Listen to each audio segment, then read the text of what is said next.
Olá, meus caros, bem-vindos aqui de volta ao nosso canal. A gente hoje vai encerrar essa parte de Império Romano. Esse é o nosso último videozinho, então, dessa nossa disciplina. Na última aula eu falei para você, a gente parou quando chegamos a esse mapa, quando eu disse para vocês que Roma, sob o governo e sob a autoridade do Otávio Augustus, ela atingiu praticamente o seu auge, o seu apogeu aí em extensão, em domínio. Falamos também a respeito da importância do domínio sobre o mar Mediterrâneo, porque era a região por onde circulavam as maiores riquezas desse mundo antigo. Era onde estavam postas as principais rotas comerciais, a circulação de produtos. Então, controlar o mar Mediterrâneo significava ter acesso a essas rotas comerciais e a essas riquezas, então, nesse mundo antigo. A gente hoje nós vamos nos ater aqui principalmente à questão das transformações, de como que esse auge, esse apogeu de crescimento e de expansão traz para dentro de Roma. Então, as consequências disso para os romanos e para a política romana como um todo. E vamos encerrar passando aqui pelos imperadores e pelas sucessões imperiais. A primeira questão que surge quando Roma atinge esse apogeu, passa a dominar essa vasta região, era como que você iria, como que seriam incorporadas essas novas sociedades, essas novas pessoas ao Império Romano. E nesse sentido de dominação e de incorporação dessas aldeias e desses indivíduos que faziam parte dessas aldeias, os romanos, a princípio, adotaram uma política de estender o direito de cidadania, ampliar o direito de cidadania, àqueles povos que eram conquistados sem resistência, ou seja, aqueles indivíduos que eram conquistados pelos romanos e que não resistiam à dominação romana, acabavam recebendo o direito a ter a cidadania romana, a ser considerado um cidadão romano. É logicamente que isso não é de imediato para todas as regiões. Isso começa com uma política, primeiro para atingir a Península Itálica como um todo. Então a gente fala de um projeto de ampliação da cidadania para dentro dessa região. E é lógico, só para as pessoas que aceitavam essa dominação romana sem resistir a essa dominação. Aqueles que resistiam, quando eram vencidos, eram tornados escravos pelos romanos, porque lutavam contra eles, então acabavam se tornando escravos por prisioneiros de guerra. Então, primeiro, estendeu-se o direito de cidadania a todos os habitantes da Península Itálica, dessa região que eu estou mostrando aqui para vocês, que a gente está passando por ela. Depois, em um segundo momento, já aí no final do século I, o direito à cidadania foi estendido para as elites, para aquelas pessoas que tinham riqueza, para aquelas pessoas que tinham posse, ou para aquelas pessoas que já eram importantes dentro das suas aldeias, nas diversas províncias romanas. Né? Então, em toda a região que Roma abrangia, a partir do início do século II depois de Cristo, as elites, aqueles grupos superiores, aqueles que já tinham essa posição superior nessa sociedade, que viviam nas áreas mais distantes, passaram também a ter o direito a essa cidadania romana. E no ano de 212, o Marco Aurélio, o imperador Marco Aurélio, editou, impôs, assinou o Edito de Caracalla. O Edito de Caracalla estendeu o direito à cidadania a todas as pessoas que aceitavam a dominação romana e estavam dentro dessa vasta região. Então, a partir do Edito de Caracalla, todos aqueles que não eram escravos e que aceitavam a dominação romana e não resistiam aos romanos, acabaram recebendo o título de cidadão romano. Por que o título de cidadão ele é importante? Porque o título de cidadão te dá acesso principalmente à possibilidade de ascensão social, à possibilidade de determinados direitos dentro dessa sociedade, à possibilidade de alguma forma, se envolver na vida política do Império Romano.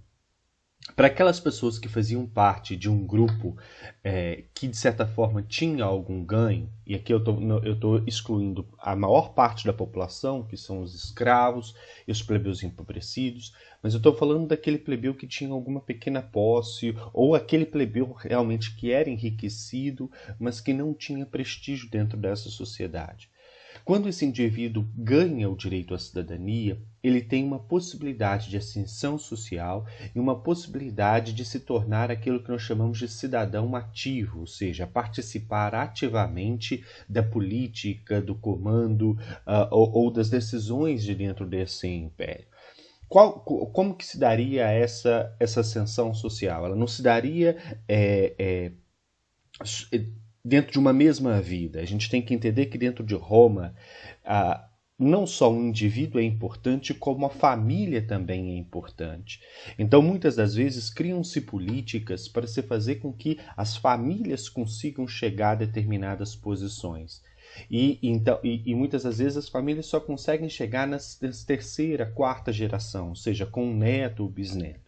Então, a possibilidade de ascensão social que se tinha era, primeiro, você ganha um título de cidadão. E a partir do momento em que você ganha um título de cidadão, o seu filho ele poderia participar do exército, participar das atividades militares dentro de Roma. Quando ele participa do exército, ele pode se tornar um oficial importante. Ele se torna um oficial importante e o seu filho, então, aos poucos, vai ganhando destaque dentro dessas conquistas militares de Roma, até ganhar um pequeno cargo público, até começar a fazer parte desse Estado, começar a estabelecer relações políticas dentro desse Estado. Mas ele ainda não vai ascender às principais ordens e aos principais cargos. Já o seu neto, então veja, você se tornou cidadão, pelo fato de se tornar cidadão, seu filho foi para o exército e no exército ele foi tendo reconhecimento pelo trabalho que foi desenvolvendo, chegou a um cargo público. O seu neto, ou seja, o filho do seu filho, já poderia, ao ingressar no exército, ao ter todo esse capital, ao receber todo esse capital cultural e político que o pai lhe passava, porque o pai já era um militar do exército, já era um funcionário público, o seu neto, o neto desse primeiro cidadão, ele poderia de alguma forma se tornar um cavaleiro, receber esse título de cavaleiro e ingressar na ordem equestre, aquele grupo que a gente vem falando que com o processo de expansão se tornou o primeiro grupo social dentro de Roma. E ao se tornar um cavaleiro, ao passar a fazer parte dessa ordem equestre, ele tem a possibilidade de em algum momento se tornar senador de Roma. Então, repare, o pontapé inicial para essa ascensão social foi justamente o acesso ao direito à cidadania. Então, o direito à cidadania, quando ele é concedido, quando ele é garantido a essas elites, quando ele é garantido a todos os indivíduos pelo Edito de Caracalla, garante aos indivíduos direitos políticos e sociais fundamentais, como o direito de ter uma propriedade, como o direito de ter um reconhecimento pelo seu casamento, como o direito de ter a possibilidade de receber herança dos seus pais ou heranças até mesmo benefícios passados pelo Estado, fazer contratos e defender, olha o que direito de cidadania te dava, defender-se de acusações no tribunal. Então, ser cidadão era muito importante para se ter acesso a uma série de direitos fundamentais para se viver, como direito a casamento, herança, a assinatura de contratos, defender-se de acusações em tribunal. Então, por isso que havia uma luta muito grande dentro de Roma para que esse direito à cidadania, que a princípio estava só para aquelas pessoas que viviam na região do Lácio, só para essas pessoas que viviam nessa pequena cidade de Roma, ou pessoas que eram descendentes dessas pessoas que viviam, que tiveram origem no Lácio, que foram originárias ali da região da cidade-estado de Roma e foram viver nas outras partes do Império. Então havia uma luta para que esse direito à cidadania fosse repassado àquelas pessoas que também viviam em regiões que foram conquistadas pelos romanos e que não nasceram romanas, não são romanas por nascimento, mas que são romanas por estarem dentro do Império Romano. Por isso essas pessoas lutavam tanto, mesmo a elite dessas regiões lutavam tanto para ter direito à cidadania romana. Outras reformas que vão vir com o apogeu desse império. A primeira é essa, a extensão do direito à cidadania. A segunda é a participação dessas pessoas na política. A princípio se faz uma reforma permitindo que os funcionários do governo, ou seja, os funcionários públicos, pudessem vir das diversas partes do Império Romano, das diversas províncias, desde que eles fossem cidadãos romanos e tivessem, então, uma educação baseada na cultura greco-latina ou greco-romana. Aquelas pessoas que não tinham a cultura, que não falavam latim, não se comportavam da mesma forma que os romanos, eram vistas e descritas pelos romanos como bárbaros. Bárbaro é aquele que não tem a cultura romana. Então, se você não é cidadão e se você é um bárbaro, se você não segue essa cultura romana, a você não pode fazer parte do governo romano. Agora, se você é um cidadão romano, se você bebe da cultura romana e você pratica a cultura romana, você está imerso nessa cultura, você já poderia assumir algum cargo dentro desse Estado romano. Do ponto de vista do trabalho, da divisão do trabalho, a gente tem uma popularização em Roma da utilização da mão de obra escrava. Mas durante o Império, essa mão de obra escrava ela vai estar atuante, vai ser importante principalmente no campo, nas áreas rurais, no que nós chamamos de vilas romanas, nas grandes fazendas romanas. Não é que na área urbana de Roma não tivesse escravos, tinha muito escravo, mas na área urbana o trabalho ele era muito mais desempenhado por mão de obra livre, por artesãos, trabalhadores livres, plebeus livres que estavam ali naquele mundo. Mas mesmo esses trabalhadores livres, esses plebeus que praticavam artesanato, praticavam comércio como forma de se manter vivos, como profissão, mesmo esses indivíduos recebiam auxílio de escravos, ou seja, tinham escravos para ajudar eles nos seus trabalhos. Tamanha era a popularização da escravidão dentro de Roma. Mesmo alguns plebeus tinham escravos dentro de Roma para ajudar nesse trabalho. E a grande quantidade de escravos existentes em Roma acabou fazendo com que o trabalho manual fosse desprezado pela sociedade romana. Então, o trabalho manual, os trabalhos mais pesados, o trabalho de cultivar o campo, o trabalho de limpar a casa, o trabalho de construir pontes, era visto como o trabalho de pessoas inferiores e geralmente associado à escravidão. Essa é uma característica da maior parte das sociedades que tem grande utilização da mão de obra escrava. Mesmo a sociedade brasileira, que se construiu em cima da utilização da mão de obra escrava, nessa sociedade que nós vivemos, a gente consegue identificar o desprezo por determinadas atividades relacionadas ao trabalho manual. Limpar a rua, limpar a casa, serviços domésticos, afazeres domésticos. Isso está relacionado com o nosso passado colonial, onde quando esse tipo de trabalho era desempenhado por escravos. Na Roma Antiga também era assim. Na Roma Antiga, o ócio estava relacionado à liberdade. Você só teria tempo livre, você só teria ócio se você tivesse alguém para desempenhar o trabalho por você. E quem que desempenhava esse trabalho para você? Eram justamente os escravos. Daí surgem palavras como a palavra, por exemplo, negócio. Quem que se dedicava às atividades de negociação, do negócio? Quem que tinha tempo livre para para negociar. Era justamente essas pessoas que tinham trabalhadores para poder exercer funções funções manuais dentro das suas casas. Então, ter tempo livre para se dedicar à política, para se dedicar a relações comerciais, ter tempo livre para não fazer nada, simplesmente para ficar à toa, era sinônimo de fazer parte dessa aristocracia romana. E trabalhar duro, trabalhar pesado, era sinônimo de ser uma pessoa inferior dentro desse mundo romano. Geralmente, trabalhos manuais, eram ligados à mão de obra escrava. Do ponto de vista econômico, embora a gente trabalhe com a ideia de que Roma ela é urbana, o Império Romano ele é urbano, tem relações comerciais, ruas, as pessoas vivem na área mais urbana dentro de Roma, mas a atividade econômica principal continuava sendo a agricultura e o pastoreio, ou seja, estavam ligadas ao campo. Então era o campo romano, eram as grandes fazendas que geravam grandes riquezas. É logicamente que ali se cultivava alimentos, se criavam animais, se produzia aquilo que era utilizado para abastecer cidades.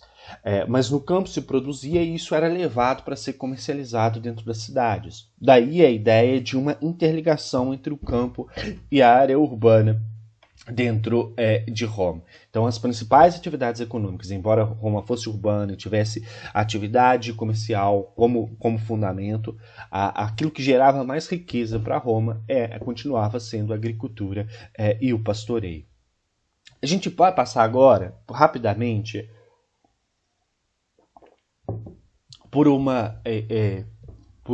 um conceito filosófico que surgiu na Roma entre os séculos I e II, mas principalmente no século II, e foi afirmado principalmente pelo filósofo Sêneca, que é o que nós chamamos de estoicismo.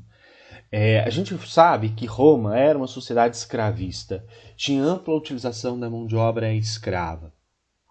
Só que mesmo nessa sociedade, onde havia ampla utilização da mão de obra escrava, começou-se a se ter, logicamente por um grupo muito pequeno de pessoas, uma reflexão tentando entender essa situação dos escravos, entender aquela sociedade e pensar esse escravo como um homem, como um ser humano.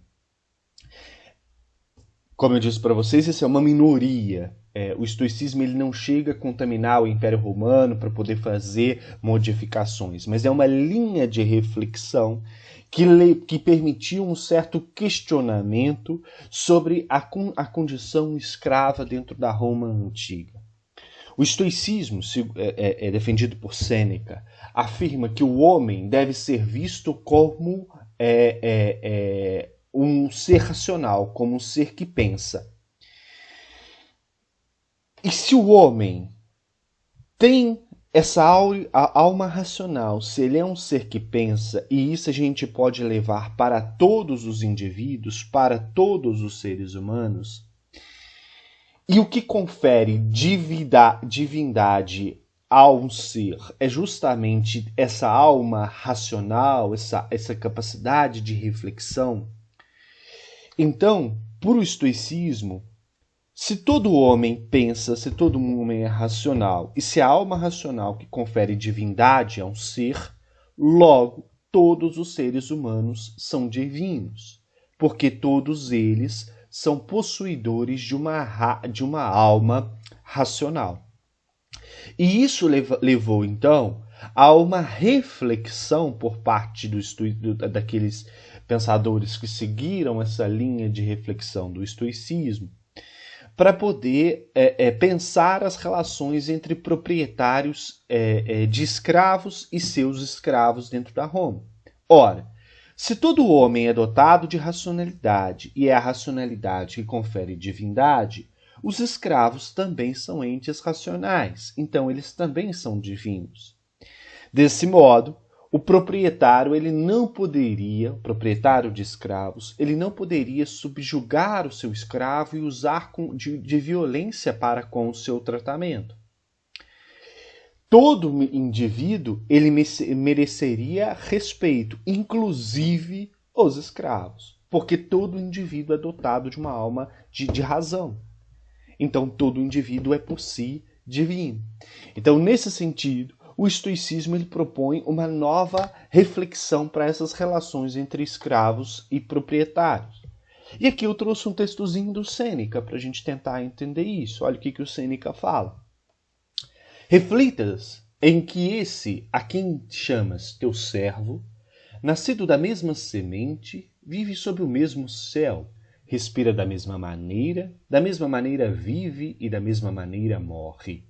Então ele está propondo uma reflexão para que se compreenda que o proprietário e o escravo vêm do mesmo lugar, vivem no mesmo lugar, respiram do mesmo modo. A essência da vida é a mesma. Então, e aí ele vai levar para a reflexão. Tanto podes tu vê-lo livre, como ele a ti escravo. Então, da mesma forma que você olha para ele como escravo e ele olha para você como livre, a gente pode inverter, porque todos dois fazem parte, têm a mesma origem, fazem parte do mesmo mundo. Não quero me meter numa questão imensa e dissertar sobre o tratamento dos escravos, com os quais somos extremamente orgulhosos, cruéis e injuriosos. Ora, ele está refletindo, mas ele está vivendo numa sociedade em que a escravidão é tão popularizada que ele tem receio de falar, olha, eu não estou querendo me meter nesse tratamento, eu estou querendo refletir a respeito disso. Agora, cada um vai se apropriar dessa ideia da forma como quer. Em suma, a minha doutrina é essa. Vive com o inferior da mesma maneira que quererias que um superior vivesse contigo. Ou seja, cada um pensa da sua forma, mas eu acredito que a gente deveria pensar no outro. Que a gente deveria exercer sobre o outro a mesma força que a gente quereria que uma outra pessoa vivesse contra mim. Todas as vezes que te lembrares dos teus poderes sobre o teu servo, outras tantas te lembres do teu senhor contra ti.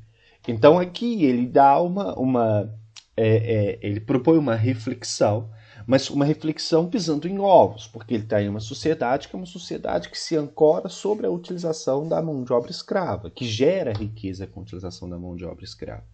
É logicamente que ele e aqueles que seguem essa reflexão do estoicismo são um grupo à parte, eles não representam a maioria dos romanos. E o próprio cuidado com que eles têm para tratar essas questões refletem que essas ideias não eram muito bem aceitas dentro dessa sociedade. Mas é preciso que a gente saiba que essas ideias elas existiam. Elas existiam e algumas pessoas então traziam essas ideias, colocavam elas em circulação e colocavam as pessoas para refletir com base nelas. Passado por esse processo, por esse entendimento do que é o estoicismo, a gente vai fazer uma oposição aqui entre a cidade, o modo de vida e o campo dentro de Roma. As cidades, dentro da ideia do Império Romano, eram compreendidas como o habitat do homem civilizado. Era onde estavam as grandes elites, era onde aconteciam os grandes encontros, era onde estavam os corações políticos dentro de Roma. Geralmente, os grandes patrícios romanos tinham suas propriedades rurais, mas viviam dentro das cidades, viviam na área urbana, então tinham como se fossem duas residências. As cidades romanas eram, em sua maioria, cidades planejadas. O que é uma cidade planejada? É uma cidade pensada para ser construída, onde vai estar colocada cada uma instituição, onde vai ser construída cada obra, como que vão ser construídas as ruas.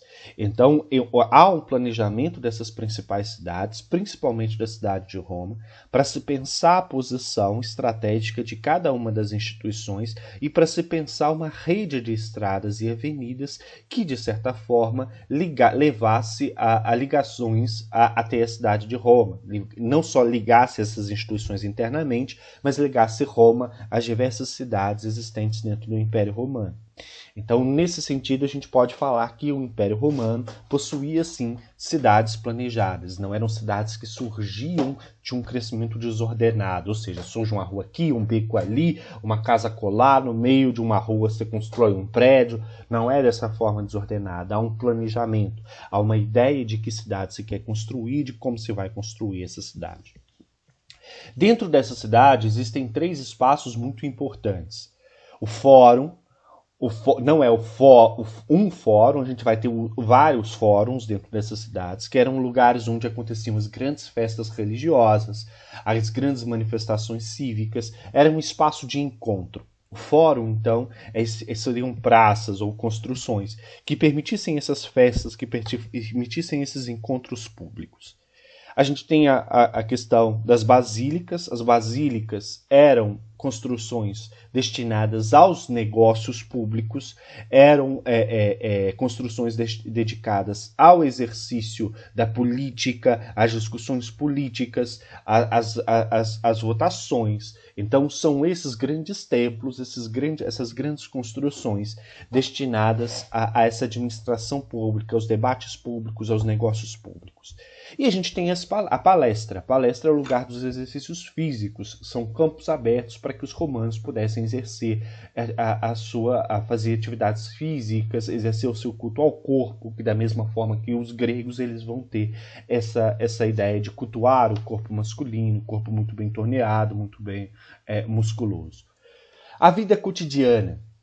Como que era o cotidiano nessas cidades, o cotidiano no interior das casas? Primeiro, a gente tinha a existência do que nós chamamos de família extensa, que é a união, a convivência dentro de um mesmo espaço físico, dentro de uma mesma casa, de grandes núcleos, de vários núcleos familiares. Então, hoje a gente trabalha com a ideia de família nuclear. O que é isso?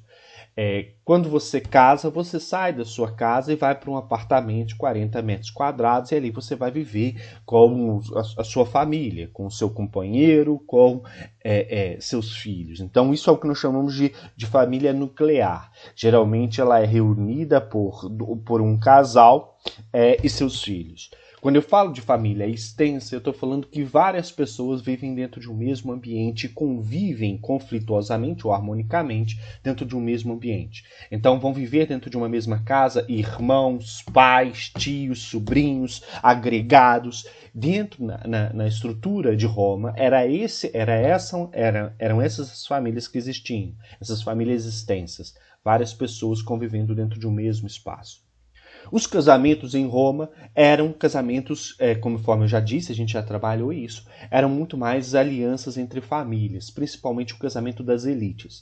Se alguém casa por amor na história, são os pobres. Esses, mesmo os pobres, eles muitas vezes casam por interesses. Mas se existe amor, existe esse exercício dessa paixão e tal, em algum lugar, estariam nas classes inferiores. Na elite, os casamentos e as uniões matrimoniais, elas se dão por interesses, alianças políticas, alianças econômicas, interesses em torno de enriquecimento e empoderamento dentro dessa sociedade. E a sociedade romana era uma sociedade patriarcal, em que o homem e o pai, ou a pessoa mais velha, ela exercia autoridade sobre toda a família, inclusive sobre os agregados que estavam dentro daquela família. Então, geralmente, dentro de uma família extensa, a figura masculina mais velha era a representante. E aí era patriarcal. Quando a figura masculina mais velha morria, era o filho dessa figura masculina mais velha que assumia. Então ele poderia ter um tio mais velho, um primo mais velho dentro da mesma casa, mas se ele é o filho daquele dono daquela propriedade, e o dono morreu, e mesmo ele sendo mais jovem que outros homens, é ele que assume essa liderança dentro daquela casa. Na zona rural, a base da economia era a agricultura, conforme eu já disse, e conviviam duas formas, duas atividades, duas relações de trabalho dentro desse campo. Que era a mais popularizada, que era a escravidão, mas havia também o colonato. O colonato nada mais é do que o emprego de uma mão de obra livre. Pessoas, plebeus que viviam dentro desse campo, recebiam um pequeno lote de terra para poder cultivar e pagavam impostos para o dono daquela terra para poder cultivar essa terra. Então, no campo conviviam a mão de obra escrava e o colonato. No início do Império, no apogeu do Império, a quantidade de escravos era muito maior do que a quantidade de colonos. Já no final do Império, conforme a gente vai ver no semestre que vem, já na queda do Império Romano, a quantidade de colonos ela é muito maior do que a quantidade de escravos, porque o colonato ele vai se tornando muito mais viável para o proprietário do que a escravidão. O que são as vilas? As vilas romanas ou os domos romanos são as grandes fazendas, as grandes propriedades. Quando se fala em vila em Roma, não é no mesmo conceito de vila para nós aqui hoje, que seria uma cidade, uma pequena cidade. Vila em Roma são grandes fazendas, são grandes latifúndios, são grandes propriedades. Essas vilas romanas, essas fazendas romanas, eram divididas em 3 partes.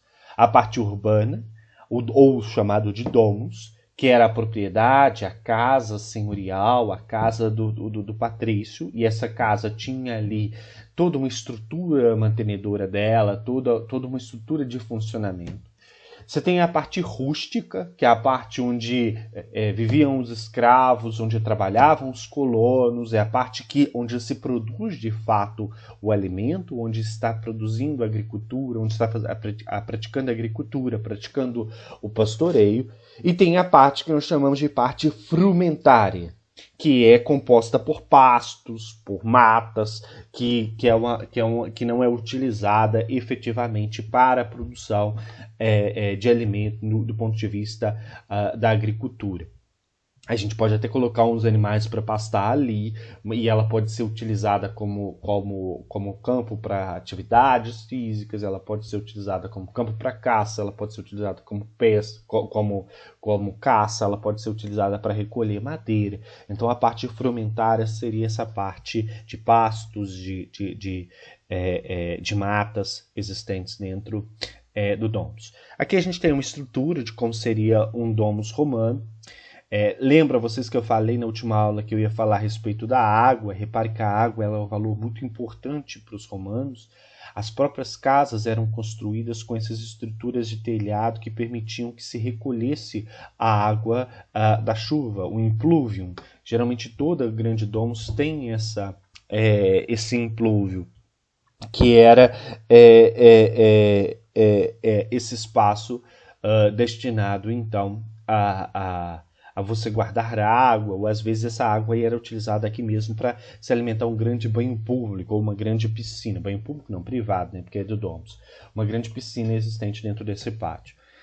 Dentro de uma casa, dentro de um domus, a gente tem também aqui a questão dos lugares, dos jardins, o prestilum, que é os jardins onde as pessoas usavam para poder pensar, para poder refletir, para poder esparecer, para poder praticar suas atividades físicas.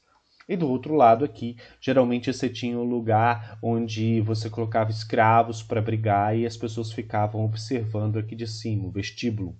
Os escravos geralmente ficavam abrigados aqui nos porões, ficavam presos e de vez em quando ficavam treinando briga aqui e quando muito, quase cotidianamente, os donos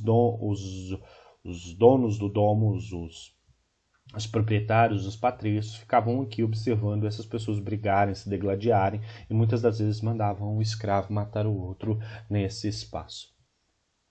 Aqui a figura de outro domus, de como seria. Essa é uma foto de um domus hoje. Aqui a gente tem um implúvio, que eu disse para vocês, que poderia ser utilizado tanto para você guardar água, quanto para você tomar seus banhos públicos, como se fosse uma piscina. Aqui isso era água da chuva, ficava parado, na época não tinha dengue.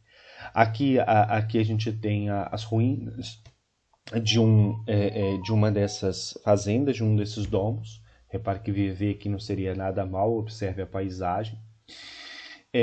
Então passamos pelos domos, chegamos agora à questão do império. Como que era a sucessão imperial dentro de Roma? O cargo de imperador era um cargo muito perigoso, porque era aquele que todo mundo queria estar. geralmente o seu filho também queria esse espaço. E para você ser imperador dentro de Roma, eu já disse isso, você tinha que ser homem e ter a possibilidade de ter filhos. Então, sempre eu vou ter a figura de imperadores homens. Nunca a gente vai ter dentro de Roma a figura de imperador, de imperatriz. A sucessão imperial ela se dava primeiro para o seu filho mais velho, filho homem, ou segundo, ou você poderia também manifestar o seu desejo por que um filho adotivo assumisse essa condição. Então o imperador poderia ter um filho homem e ter ao mesmo tempo um sobrinho que ele acreditava que seria melhor imperador em Roma do que o seu próprio filho. Então, se ele anunciasse em vida que o filho adotivo, que o sobrinho assumiria no lugar dele, o filho perderia essa condição de imperador. Então, não era obrigatoriamente uma questão hereditária. O imperador ele poderia adotar, ele poderia manifestar a vontade de deixar como sucessor uma pessoa que não fosse do seu convívio familiar, uma pessoa que não fosse seu filho. Mas geralmente o que acontecia era para a sucessão intrafamiliar, ou seja, o filho mais velho assumir essa posição. Porque muitas das vezes esse filho, quando sabia, ou a própria mãe, a própria esposa do imperador, quando sabia que o pai queria deixar a condição de imperador para outra pessoa que não fosse o seu filho, eles davam um jeito de matar o imperador antes que esse imperador anunciasse essa sua vontade. Ou quando ele anunciava, eles davam um jeito de matar o outro, que era o adotivo, para que o filho de fato assumisse. Isso aconteceu várias vezes dentro de Roma. E a gente vai ver o caso de Nero em que isso aconteceu. A mãe do Nero matou o imperador, matou o outro irmão, e o Nero depois acabou matando a própria mãe com medo dela matá-lo. Depois da morte de Otávio, que foi esse primeiro imperador, quem assumiu o cargo foi Tibério, que então herdou essa condição de imperador. Tibério era parente, não me recordo se ele era filho de Otávio, acredito que não, ele era parente de Otávio, se eu não me engano, ele era sobrinho dele. Como imperador, Tibério ordenou, então, a vigilância de vários seus inimigos políticos. Ele assumiu o trono aos 55 anos de idade, morreu aos 78. Então ele ficou aí cerca de 23 anos no poder, governando. E Tibério não tinha filhos. Era uma pessoa que foi visto como um governante, embora tivesse vivido muito nesse apogeu de ouro, aí, nessa era de ouro do Otávio como imperador. Era visto como um governante deveras autoritário por essa questão de ordenar uma vigilância mais de perto dos seus inimigos políticos e também dos seus próprios amigos, tentando inibir que essas pessoas, pela própria força, matando mesmo, executando aquelas pessoas que tivessem ideias contrárias a ele. E como ele não tinha filho, ele acabou sendo sucedido pelo seu sobrinho, Caio César, que é o famoso Calígula. O Calígula ele foi um dos imperadores mais excêntricos que Roma já teve. Por muito tempo ele foi considerado louco. Talvez tivesse realmente algum distúrbio, porque tomou algumas atitudes. Ele assumiu o trono ainda muito cedo, ele tinha em torno dos seus 20 anos de idade. Mas desde a adolescência o Calígula tinha uma relação conjugal com a sua irmã, era apaixonado pela irmã, mantinha relações sexuais com ela desde a adolescência. A irmã depois casa-se com um grande general dentro de Roma. O Calígula também vai se casa algumas vezes, tentando ter filhos, tentando ter herdeiros e almejando essa condição de imperador, para mostrar que ele tinha essa possibilidade. Alguns desses herdeiros dele nascem são natimortos, não conseguem sobreviver. Se casa com uma prostituta com quem consegue ter um filho que não chegou a assumir o trono. fora essa vida particular muito tumultuada, o Calígula, quando assumiu o trono, como assumiu a condição de imperador, ele fez questão de fazer aquilo que nem o Otávio nem o Tibério havia feito, que era ser cultuado como um deus vivo. Então ele queria que as pessoas o vissem como essa figura desse Deus vivo, que comandava então a Terra como um todo. E nesse sentido de tentar impor sua figura, impor sua imagem, ele sugeriu que os senadores, por ele ser um Deus vivo, beijassem os seus pés. E não só sugeriu que os senadores beijassem os seus pés, como ele começa a viver, ele vive no momento em que ele está governando, Roma passa por alguns problemas econômicos e Calígula, então, sugere a formação de um prostíbulo em que fossem ofertadas as esposas e filhas dos senadores para que Roma adquirisse, então, alguns recursos e pudesse empreender algumas reformas. Então há um objetivo claro na política de Calígula de inferiorizar o Senado e mostrar a sua importância. Isso fica evidente quando ele exigiu que o Senado considerasse o cavalo dele em citatus como cônsul, ou seja, que fizesse com que o cavalo dele fosse eleito como cônsul. Olha a humilhação do Senado, imposta ao Senado. É uma exigência que o Senado não acata, mas ele considera, então, continua considerando o seu cavalo como uma pessoa mais importante do que os próprios senadores, a ponto de querer que ele se torne cônsul.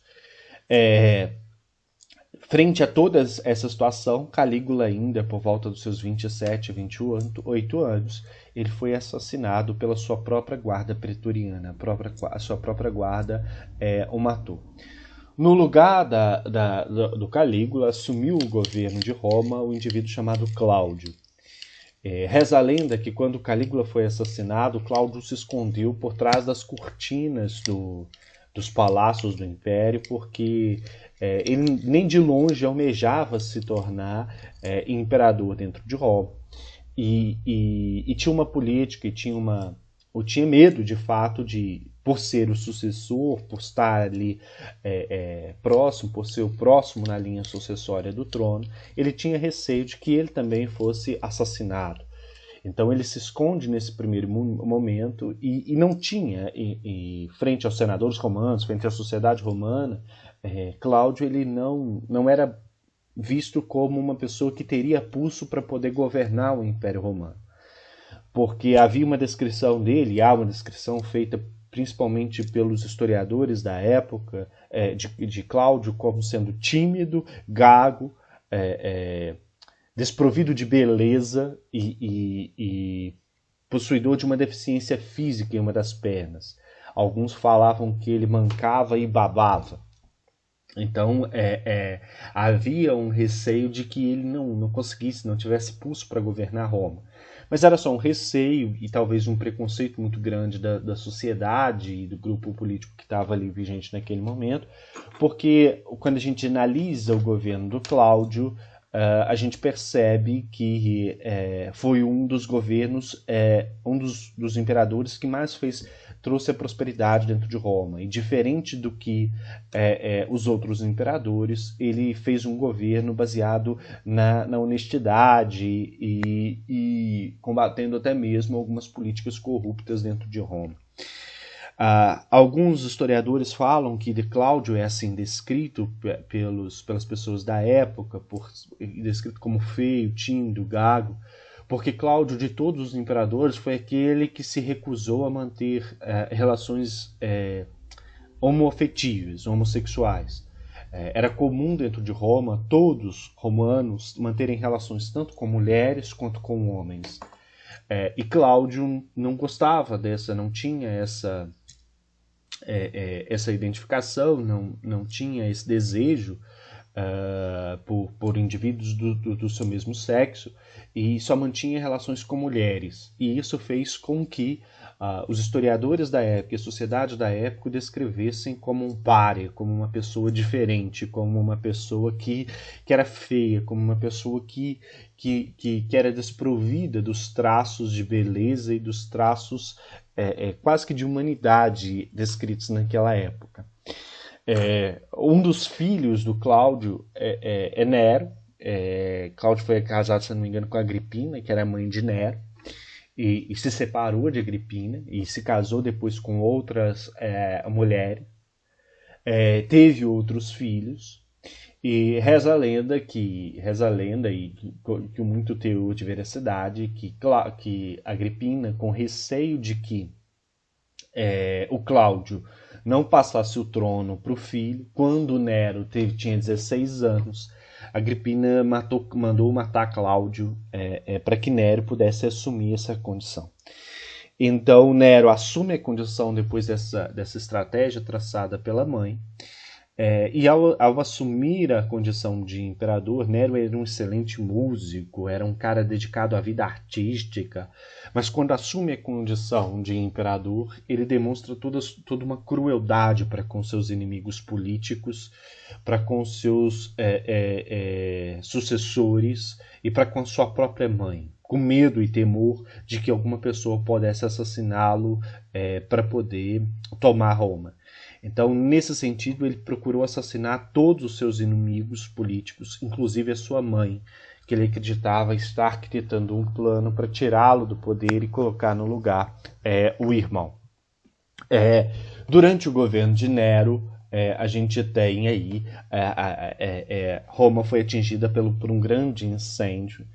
Durante muito tempo se falou que a cidade de Roma, que foi o próprio Nero que tacou fogo na cidade de Roma, por ser uma pessoa que queria construir uma outra cidade, uma cidade planejada, com áreas mais modernas para a época, e que durante o momento em que Roma estava pegando fogo, Nero estava cantando e dançando dentro de Roma. Só que isso não é verdade. Muitos estudos recentes têm mostrado que no momento em que Roma pegou fogo, Nero nem dentro de Roma estava. O incêndio em Roma ele foi de proporções muito grandes em função da própria concentração de pessoas e de construções que você tinha dentro de Roma. Então isso facilitou fez com que o fogo se alastrasse muito rápido e destruísse Roma. E a destruição causada pelo incêndio acabou permitindo que Nero reconstruísse Roma da forma como ele queria. Nero foi assassinado, assim como o seu pai, Cláudio, e no momento em que ele foi assassinado, os historiadores descrevem que ele teria dito a frase que artista Roma está perdendo. Então ele era um cara tão egocêntrico que ele se achava o maior artista da sua época, e se ele se via assim, ele se via muito mais talvez como um artista do que como um imperador, e no momento em que ele está sendo assassinado, que ele é assassinado, ele profere essas palavras, que artista Roma está perdendo, Roma está deixando de ganhar. E com isso a gente vai ficando por aqui.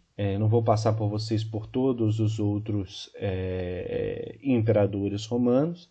Quando a gente começar na nossa outra disciplina, lá no segundo semestre, a gente vai começar a falar dessa crise desse Império Romano e do Império no esse apogeu, pós-século III. Século III depois de Cristo. Então, depois de Nero, a gente ainda tem Vespasiano, Tito, Domiciano, Nerva, Trajano, Adriano, Antônio Pio e Marco Aurélio. Mas eu não vou passar por aqui um a um por vocês. Depois qualquer dúvida, a gente conversa, tá bom? Qualquer dúvida é só me mandar e-mail ou procurar lá a monitoria de vocês para poder tirar essas dúvidas.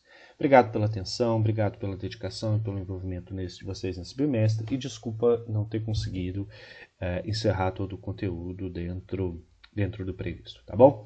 Obrigado e aguardo vocês algum dia aí na nossa disciplina